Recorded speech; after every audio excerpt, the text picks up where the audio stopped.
Olá, meu querido irmão e minha irmã, a paz do Senhor Jesus. Que Deus te abençoe nesse novo dia, que ele seja cheio de bênçãos e das grandes vitórias de Deus para a sua vida. Eu sou o pastor Antônio Júnior e nesta manhã eu quero trazer uma palavra que vai tocar o seu coração e vai fazer você refletir sobre a forma com que você está lidando com os problemas e os desafios que surgem no seu caminho. Eu também quero te ajudar a repensar a sua vida com Deus, para que você não deixe de viver os planos que Ele já traçou para você. Amém? E ao final dessa mensagem, eu vou orar pela sua vida, eu vou pedir que Deus te cubra de bênçãos e que o Senhor te capacite a fazer a vontade dEle. Mas antes disso, já deixa aqui o seu like, se inscreva também no meu canal e ative o sininho para você receber as notificações do YouTube assim que eu colocar o próximo vídeo. Tá bom? Glória a Deus. Me responda uma coisa. Você é daquelas pessoas que vivem deixando tudo para depois e que sempre dá uma desculpa, um jeito de fugir daquele desafio que surge na sua vida? Se a sua resposta foi sim, eu preciso te dizer uma coisa. Infelizmente, os seus problemas não vão se resolver como se fosse num passe de mágica, só porque você não quis lidar com eles. Na verdade, eles vão se multiplicar se você continuar agindo de forma irresponsável. E não importa o quanto você corra dos seus problemas, o quanto você tente fingir que eles não existem, você não vai escapar deles enquanto você não resolvê-los, tá certo? E por isso eu quero refletir com você nessa manhã sobre a história de um homem chamado Jonas. Eu acredito que todo mundo já conhece a história dele, mas eu vou relembrar aqui para você e nós vamos ver o que aconteceu na vida dele. A Bíblia diz que Deus um dia ordenou que Jonas ele fosse até uma cidade chamada Nínive e que ele pregasse o arrependimento àquele povo. Caso contrário, aquelas pessoas elas sofreriam o castigo de Deus, porque era um povo muito mau, um povo que não queria saber de obedecer a Deus e eles faziam muitas atrocidades. E sabe o que aconteceu? Jonas ele fugiu do chamado de Deus. Ele não atendeu aquele chamado. Pelo contrário, ele pegou uma embarcação e ele fugiu para outro lugar que era no sentido oposto. E Jonas acreditava que se ele se afastasse daquele problema, tudo iria ficar bem e ele poderia seguir com a sua vida tranquilamente.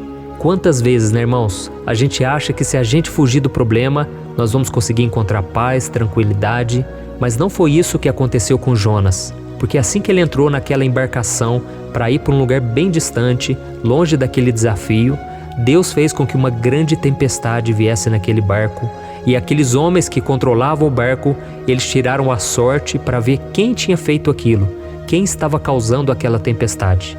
E acredite, a sorte caiu em Jonas. E Jonas estava dormindo embaixo na embarcação e ele então foi acordado por aqueles homens estavam desesperados porque com certeza aquele barco iria afundar. E eles perguntaram, você fez alguma coisa de errado? Você está devendo para Deus? Por que está acontecendo essa tempestade? E Jonas abriu o jogo.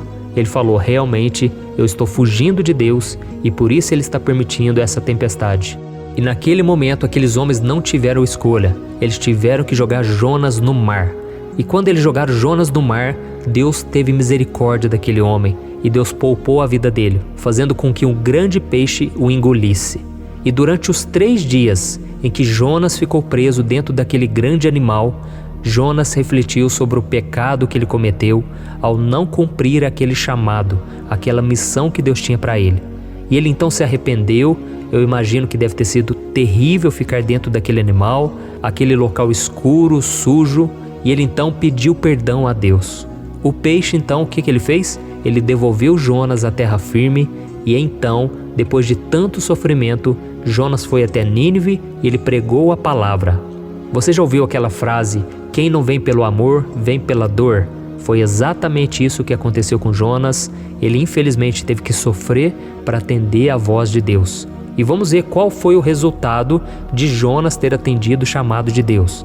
Está lá no livro de Jonas, capítulo 3, do versículo 3 em diante. Diz assim, Jonas obedeceu à palavra do Senhor e foi para Nínive.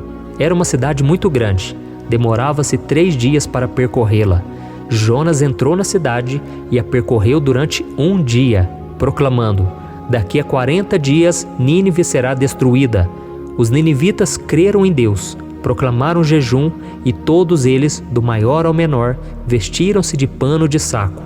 Deus viu o que eles fizeram e como abandonaram seus maus caminhos.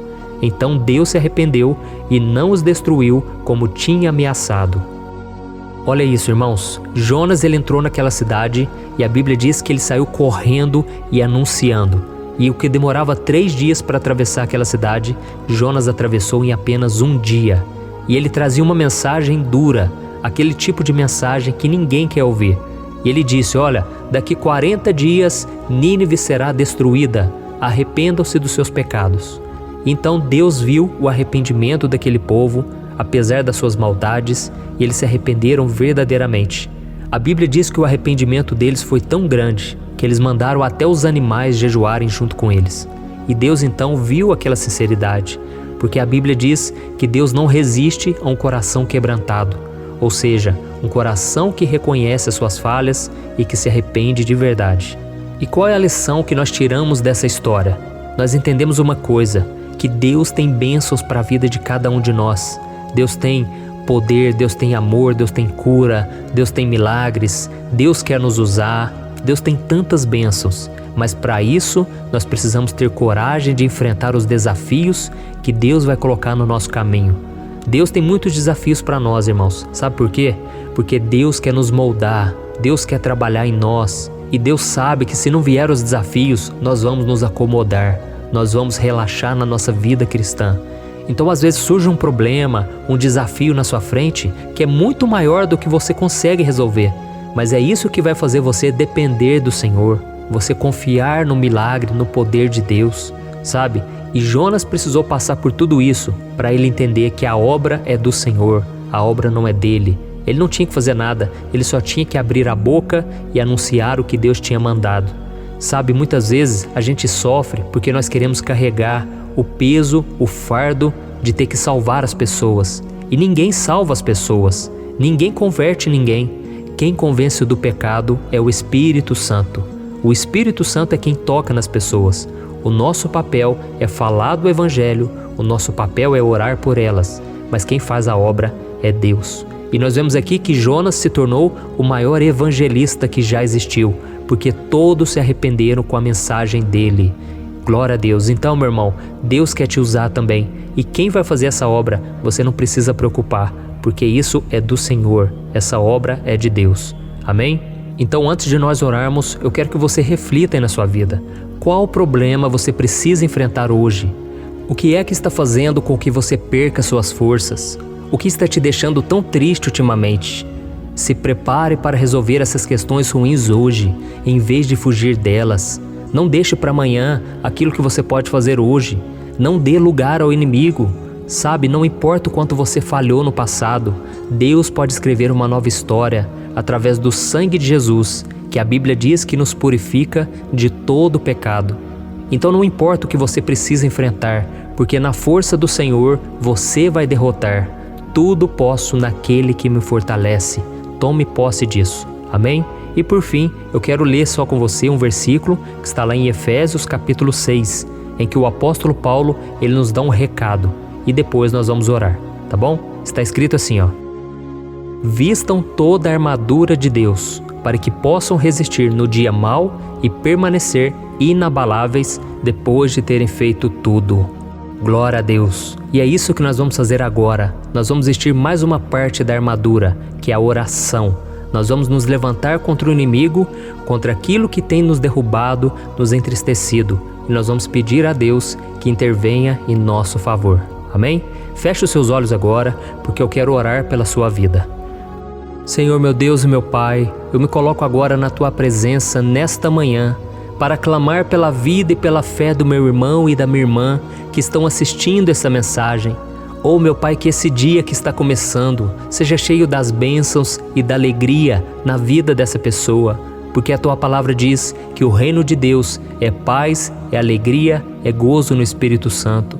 E que ela possa, ó Deus, em todo momento, seja na alegria ou nas lutas, sentir a Tua presença e ter a certeza de que ela não está sozinha, ó Deus. Muitas vezes, Senhor, os problemas, eles tentam abalar a nossa fé. Muitas vezes o pecado, as trevas, tentam sufocar a nossa alegria e a nossa fé. E por isso que eu venho pedir em favor dos meus irmãos. Senhor, tenha misericórdia de nós. Muitas vezes nós nos acomodamos, nós não queremos enfrentar o problema de frente, mas o Senhor nesta manhã está nos chamando para vestirmos a nossa armadura, para resistirmos ao dia mau, para resistirmos ao poder das trevas, através do nome e do sangue de Jesus. Senhor, nos perdoe, porque muitas vezes nós temos fugido dos problemas, dos desafios que o Senhor coloca no nosso caminho. Quantas vezes somos tímidos, temos vergonha de falar do Teu amor, quantas vezes temos medo do que as pessoas vão pensar. Oh, meu Pai, tem misericórdia de nós. Muitas vezes nós não fazemos simplesmente por preguiça, porque não queremos sair da zona de conforto, sendo que a Tua palavra diz que a bênção do Senhor é sobre todos aqueles que seguem a Jesus. Então, meu Pai, eu creio, existe uma bênção preparada para nós, mas nós precisamos, em primeiro lugar, atender ao Teu chamado, sermos obedientes. Por isso, meu Pai, ilumine a mente dessa pessoa nesse dia, para que ela tenha sabedoria e o discernimento necessário para ela identificar e resolver tudo aquilo que for colocado diante dela. Não deixe, ó Deus, que nós façamos como Jonas e que a gente fuja e sofra as consequências para só depois te obedecer. Quantas pessoas, meu Pai, têm vindo pela dor, poderiam ter vindo pelo amor, mas mesmo assim o Senhor faz com que todas as coisas cooperem para o nosso bem, porque o Senhor nos ama, o Senhor não quer que nós soframos as consequências do pecado, da desobediência. Por isso eu creio que agora a Tua misericórdia está vindo sobre nós e o Senhor está nos fortalecendo para enfrentarmos mais um dia. Oh Deus, eu Te louvo, eu Te agradeço, porque o Senhor é o socorro bem presente na hora da angústia. O Senhor é quem nos reveste de força e nos faz saltar muralhas, como diz a Tua palavra. Oh Deus, obrigado pelo Teu cuidado, porque o Senhor é aquele que nos guia com segurança no deserto. O Senhor não deixará que nós fiquemos prostrados. Por isso eu intercedo, ó Deus, por essa pessoa que está de cama, essa pessoa que está com depressão, essa pessoa que tem sofrido as dores deste mundo, as aflições deste mundo. Jesus, coloca bom ânimo, coloca, Senhor, um renovo sobre a nossa vida. Essa pessoa, meu Pai, que está sem condição financeira, está brigando no casamento, na família, ou essa pessoa, meu Pai, que está desempregada, essa pessoa que não tem o que fazer da vida a não ser Te buscar. A única força que ela tem é para orar e para clamar ao Senhor. Por isso atende, meu Pai, essa pessoa, assim como o Senhor mudou a minha vida um dia, no qual eu clamava, tem misericórdia de mim. Eu estava, meu Pai, no fundo do poço, mas a Tua palavra me levantou. O Teu Espírito Santo me encorajou e hoje eu estou aqui, meu Pai, profetizando a vitória, a cura, a transformação na vida desses irmãos. Eu profetizo que o poder do Senhor vai levantar essa pessoa da cama, o poder do Senhor vai tirar essa pessoa da depressão, da angústia, do medo. Oh Senhor, em nome de Jesus, traga cura, traga, Senhor, um vigor novo, porque a Tua palavra diz que aqueles que esperam no Senhor renovarão as suas forças e eles subirão com asas como águias. Em nome de Jesus, meu Pai, eu profetizo que essa pessoa vai sentir um renovo, ela vai sentir um ânimo para trabalhar, para fazer o que tem que ser feito, para cumprir a vontade do Senhor. Em nome de Jesus é que eu oro e já Te agradeço. Amém. Glória a Deus. Oh, meu Pai, obrigado, Senhor, por tudo que o Senhor fez nessa manhã. Aleluia. Meu querido, tome posse da vitória. Creia no poder de Deus. Não creia em si mesmo. Não creia nas suas forças, na sua sabedoria, mas peça ao Senhor a sabedoria que vem do alto, porque essa sim vai te ajudar a resolver as pendências da sua vida. Eu já passei por todo tipo de situação ruim, todo tipo de dificuldade. É lógico, sempre tem alguém que sofre mais do que a gente, mas as lutas para mim era o meu limite, era aquilo que eu pude suportar. E Deus também não vai deixar com que você sofra além das suas forças. Deus, ele vai permitir o deserto, mas junto nesse deserto, Deus vai estar com você, te fortalecendo, enviando os anjos dele para te proteger, e Deus, ele vai te sustentar e vai te tirar desse deserto. Amém? Então tome posse da vitória. Estou tão feliz por orar com você, por compartilhar a palavra, porque eu também saio daqui renovado. E eu desejo que você continue ouvindo as minhas mensagens, que você compartilhe, curta, e caso você não saiba, eu também escrevo mensagens no Instagram, no Facebook, e eu tenho um site com mensagens específicas para cada tema. O meu site é pastorantonojunior.com.br, tá bom? Eu espero você no próximo vídeo e se inscreva aqui no meu canal. Um grande abraço.